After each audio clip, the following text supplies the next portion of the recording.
of Biotechnica. This is Caroline Green from Biotechnica. Today I'm going to talk about how to become a senior scientist in Government of India. Yes, there are many viewers who are watching out this video thinking if they wanted to become a scientist in India. I'm going to talk about how you can become a scientist, very especially how you can be promoted from a position scientist level A to scientist G or H position, which is a senior scientist position in Government of India. Complete process I'm going to talk about how you can become a senior scientist, what you can actually target for, and if you are in your masters and how you can reach to that destination. Everything in detail I'm going to talk about it. So let's get started to the video.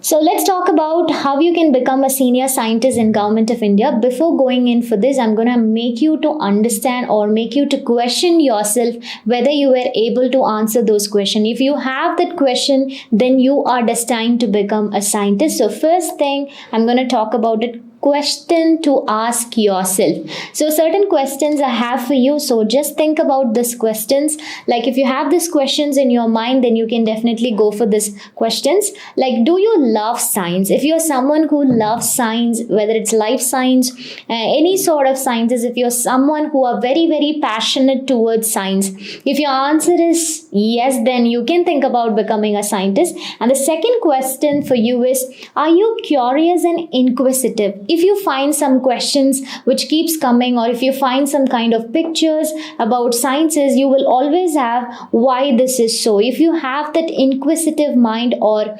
curiosity to understand why it is so, then you can become a scientist. Then the next question for you is, do you have any aptitude skills, personality, and do you have an interest to enter into scientist? If all your answers goes yes, then you are eligible, or you can definitely thought of doing this process like becoming a scientist in Government of India.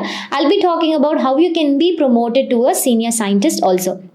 So yes, if you have this question, then I'm going to the second one. What are the government institutions that hires scientist positions? So here I have listed some of the institutions which is for the Government of India, which is providing scientist positions. So I've listed out separately. We have separate videos on some of the things like DRDO we have separately, and we have how you can become a scientist in BARC, how you can get all those things. So there are separate videos. This is just the consolidation of all the things together. So you can become a scientist in DST, DBT laboratories. Under DBT there are many institutions, and ICMR and CSIR laboratory, DRDO and ISRO, of course, ICAR, and you can become a scientist in National Informatics Center, Tea Board of India, Central Silk Board, and Botanical Survey of India, Bose Institute, Kolkata, and Homi Bhabha National Institute, Mumbai, and Institute for Plasma Research in Gandhinagar. And there are many, many more government organizations which I have listed in many of the videos also. You can just check it out, whether it DRDO, how many are for the life sciences students, and we have many other videos how you can become scientist in other places also. So you can check on to that. This is the government institution that hire scientists also. Okay, now we came to know about what are the government institute. Now we have to talk about what are the categories or the grades of the scientists. So it starts from scientist B, and there are certain institutes which starts from scientist A also. But in Government of India, most of the places you can see from scientist B, scientist C, scientist D, E, F, G, H, and lastly it's going to be distinguished scientist.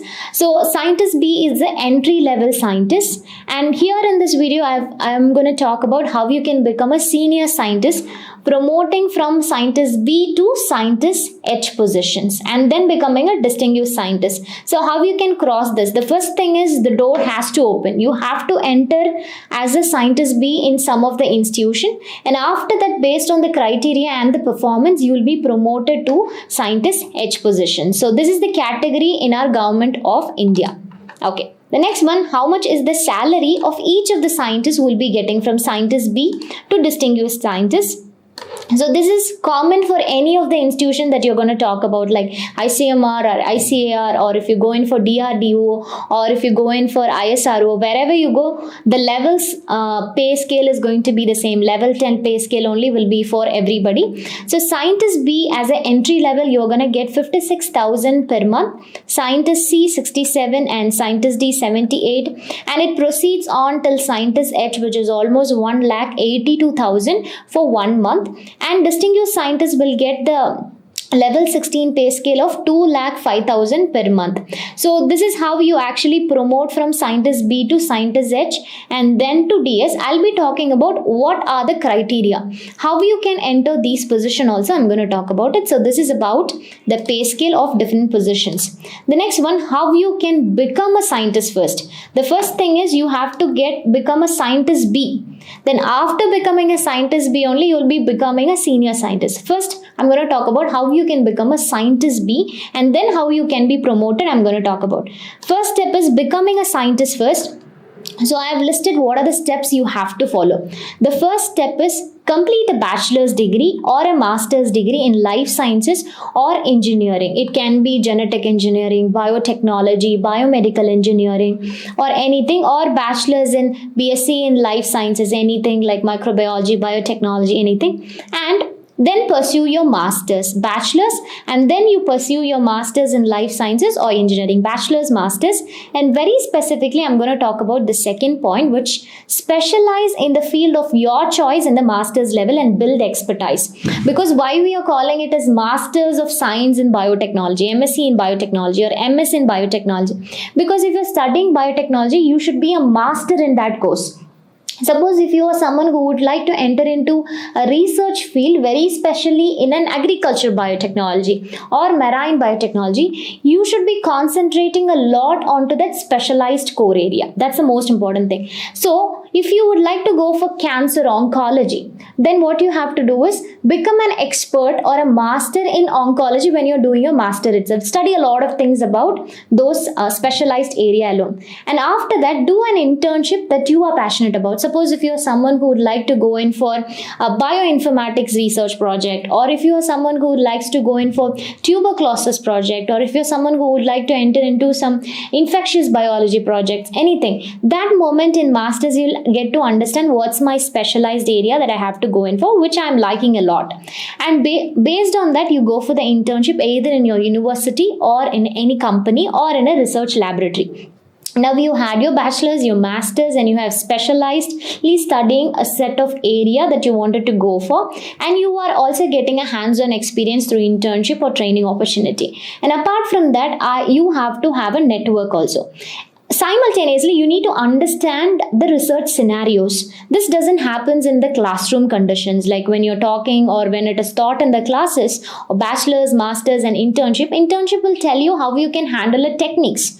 But if you have to understand the current research, then definitely you need to know the current research scenario. So what you have to do is you have to hear people talking about the researches. So at that moment, you need to attend seminars, conferences, national, international conferences, symposiums during your master's time. So what it will do is it will network with scientists. That's the most important thing, because you cannot talk to a person whom you don't know and the person also doesn't know you. So the main purpose is attending a conference or symposium or seminar is you'll get to know what the research is going on in different laboratories, because they're going to present their papers, and also that you will get connected to the person after the conferences. You can talk with the person, and you can also get an email address from the person. Later you can just go and approach them for a PhD project also, or as a project assistant or research assistant. So this part is very important, and attending the conference is for networking also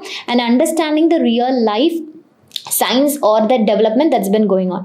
After that, go and work as a PhD scholar in life sciences, whether in India or abroad. So this is based on you have to clear CSIR, ICMR if you're doing it in India, and then you can go in for research laboratory and start working as a PhD scholar. After that, you can pursue postdoctoral position either in India or abroad. It is up to you to decide. So do a postdoctoral position almost for 2 years. You can go in for 2 years exactly. and then you can pursue this one, and after that only you can apply for the scientist position. So bachelor's, master's, internships, and attending a lot of conferences, seminars, and all this thing, and PhD and postdoctoral positions for almost 2 years, and then you have to look for the scientist A or B notifications in government organization, which keeps releasing in different website. So what you have to do, there are some organization which will conduct examination and recruit a candidate. There are some government institution which will not conduct examination but call for the interviews, and directly you will be selected. Some of the institution, even by passing postdoctoral position or bypassing PhD also you can go. This happens in ICAR institutes, like masters with little bit of experience people. If you have qualified examination, you can go and join as a scientist also. That's a different scenario. And the next one is get exams and interviews cleared, and after that you are going to work there for 3 to 5 years. Like I'm going to talk about how many years of experience you need to have if you want to become a scientist position. Suppose if you have entered into an ICMR laboratory or CSIR laboratory as a scientist B or scientist A. After having an experience, you will be promoted in the same laboratory, or you can make a shift from ICMR laboratory, from one laboratory to another laboratory also. You can also be shifted. So this is the step you have to follow in order to become a scientist first, and then I'll be talking about how you can become a senior scientist also. Okay, the next important criteria is what are the qualification. I told a basic thing. For scientist B, bachelor's, master's, PhD, postdoc. And in some cases, like if we go in for DRDO, if you have an engineering, then definitely you can go for it. So bachelor's, master's, PhD, postdocs, if you have, then definitely you can go for scientist B position. And scientist C, I'm going to highlight 3 years of experience you need to have. Scientist C, which means after entering as scientist B, if you're going to work there for 3 years, then you will be promoted to a scientist C. And there is going to be some criteria which I'll be talking about. And for scientist D, you need to have 7 years of experience in the research. And for scientist E, you need to have 10 years of experience. And for scientist EF, you need to have 15 years of experience. And for scientist G, you need to have almost 20 years of experience. So if you want to reach to a scientist G position, you need to have 20 years of experience in the research. If you enter as scientist B itself, it is very easy for you to be promoted to that position according to certain criteria that they'll be considering, and then you can be promoted to the senior positions also. Okay, the next one, what are the fields that are available? If you're going in for research, what are the areas that you can go as a research fellow? So I'm going to talk about, you can go in for bio nanotechnology field, biochemistry, biophysics, biomedical imaging, medical sciences, many cell tissue engineering and computational, food science, genetics, genomics, proteomics, and then computational biology, immunology, microbiology, and there are many fields. So some of the fields I've listed here, but if we have to do a research, there are many research, virology, cellular biology, many research are going on. So I've listed few of the fields that you can become a scientist also. Okay, the next criteria is how you have to get promoted to a senior level. That's the question. Okay, now we know first you have to enter as a scientist B, and then you have to be promoted. What are the criteria they will consider in order to be promoted to a scientist G position or H position? As I already told you, scientist G position, almost 15 years of experience you need to have. Scientist H position, you need to have almost 20 years of experience.